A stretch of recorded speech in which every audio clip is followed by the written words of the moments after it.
I'm Evan, and I'm taking the AI Business Technology class here at ICOHS. I was in the Navy. What inspired me to enroll is really how times are changing right now because AI is literally taking over, actually helping me now. I make content, I have a clothing brand, and it helps me keep my finances in order. It helps me budget. It gives me marketing ideas and strategies. It's opened up another level of it for me because before using AI, researching and doing everything with my own, but now that I have like an AI partner, I can say, it makes things a lot easier, and then it gives me recommendations. It'll tell me stuff that I didn't even really know. I think I would like to continue with what I'm doing now with my clothing brand and content creation.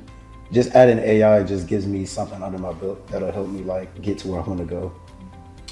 Anybody that wants to enroll, do it. It is a very good program. AI is the future, so we're gonna have to use it regardless. It'll just help better if you know how to use it versus someone that doesn't.